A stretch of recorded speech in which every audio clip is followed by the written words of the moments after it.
5 seconds. Get ready. மாண்புமிகு அமைச்சர் பெருமக்களே, உயர் அதிகாரிகளே, காவல்துறை பணி நியமன ஆணை வழங்கும் விழாவில் கலந்து கொண்டு உங்களை எல்லாம் சந்திப்பதில் பெரு மகிழ்ச்சியும் பெருமையும் அடைகிறேன்.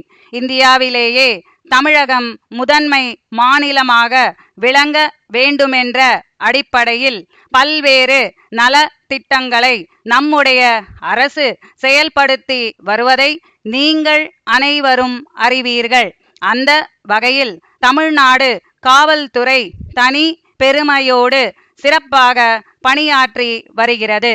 அதன் காரணமாக சட்டம் ஒழுங்கு சிறப்பாக பராமரிக்கப்பட்டு வருவதோடு குற்றங்களும் உடனடியாக கண்டுபிடிக்கப்பட்டு தமிழகம் அமைதி பூங்காவாக திகழ்ந்து கொண்டிருக்கிறது என்பதை நான் இந்த நேரத்தில் மிக்க மகிழ்ச்சியுடன் தெரிவித்துக் கொள்ள விரும்புகிறேன். இயற்கை பேரிடர் ஏற்படும் காலங்களில் காவல்துறை, தீயணைப்பு மற்றும் மீட்பு பணிகள் துறை பிற துறைகளோடு இணைந்து சிறப்பாக பணியாற்றி வருவதை நீங்கள் அறிவீர்கள். அதேபோன்று சிறை துறையினரும் குற்றவாளிகளை நன்னடத்தை உள்ளவர்களாக மாற்றுவதற்கு சிறப்பான பணிகளை மேற்கொண்டு வருகிறார்கள்.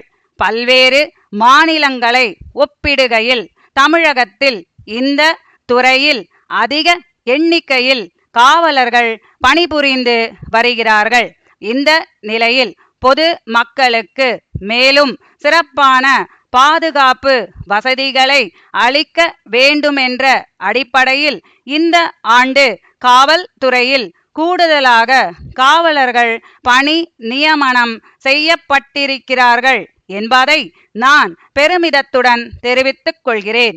காவல்துறையில் பணியாளர்கள் உரிய முறையில் தேர்ந்தெடுக்கப்பட வேண்டுமென்ற ஒரே நோக்கத்தில் இந்த அரசு ஒரு தனி வாரியத்தை 20 ஆண்டுகளுக்கு முன்பு தொடங்கி அதன் மூலம் இன்று வரையில் எந்த ஒரு புகாருக்கும் இடம் அளிக்காமல் சீருடை பணியாளர்கள் தேர்ந்தெடுக்கப்பட்டு வருகின்றார்கள் என்பதை நான் மெத்த மகிழ்ச்சியுடன் தெரிவித்துக் கொள்கிறேன். கடந்த ஆண்டு சட்டமன்றத்தில் நடைபெற்ற நிதிநிலை அறிக்கையின் மீதான விவாதத்தின் போது நான் அறிவிப்பு வெளியிட்டதற்கு ஏற்ப இந்த ஆண்டு இந்த பணி நியமனம் நடைபெற்று காவலர்கள் தேர்ந்தெடுக்கப்பட்டிருக்கிறார்கள். தொடர்ந்து சரித்திரம் படைக்கும் வகையில் 4 திருநங்கைகளும் காவலர்களாக தேர்ந்தெடுக்கப்பட்டிருக்கிறார்கள் என்ற செய்தியினை உங்களோடு நான் பகிர்ந்து கொள்ள விரும்புகிறேன். அது மட்டுமல்லாமல் 6000த்திற்கும் மேற்பட்டவர்கள் இந்த துறையில் விரைவில் தேர்ந்தெடுக்கப்பட உள்ளார்கள் என்ற மகிழ்ச்சியான தகவலை உங்களுக்கு தெரிவித்துக் கொள்ள விரும்புகிறேன். இதன் மூலமாக தமிழ்நாடு காவல்துறையில் காலி பணியிடங்களே இல்லை என்ற உயரிய நிலையை உருவாக்கி உலகமே வியக்கும் வண்ணம் இத்துறையை உயர்த்துவதே இந்த அரசின் லட்சியம் என்பதை நான் தெரிவித்துக் கொள்கிறேன்.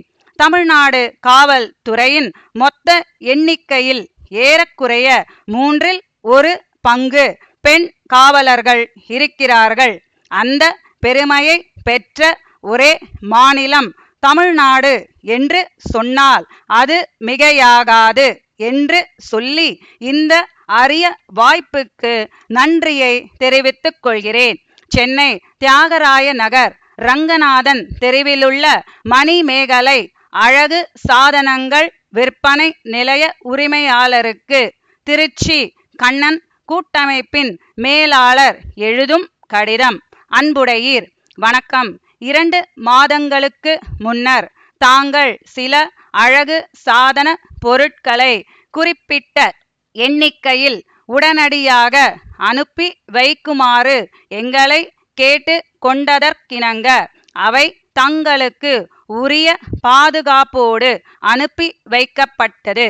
பின்னர் அதனை பெற்று கொண்ட தாங்கள் அவ்வாறு அனுப்பி வைக்கப்பட்டதில் சில வகை பொருட்கள் குறிப்பிட்ட நிறுவனங்களை சார்ந்தவையாக இல்லை என்றும் அவற்றை விற்பனை செய்வது கடினம் என்றும் தற்போது தெரிவித்திருக்கிறீர்கள். தாங்கள் எங்களிடம் ஏற்கனவே கேட்டுக்கொண்ட வகை பொருட்களைத்தான் நாங்கள் தங்களுக்கு அனுப்பி வைத்திருந்தோம். இருப்பினும் தங்களோடு எங்களுக்குள்ள நீண்ட கால வியாபார தொடர்பின் காரணமாக தாங்கள் குறிப்பிடும் அந்த பொருட்களை நாங்கள் மீண்டும் பெற்று கொள்ள தயாராக இருக்கிறோம் என்பதை தெரிவித்துக் கொள்கிறேன். தாங்கள் குறிப்பிடும் அப்பொருட்களை தவிர்த்து மீதமுள்ள பொருட்களுக்குண்டான தொகையை எங்களுக்கு காசோலையாக அனுப்பி வைக்குமாறு கேட்டுக்கொள்கிறேன். தங்கள் நம்பிக்கையுள்ள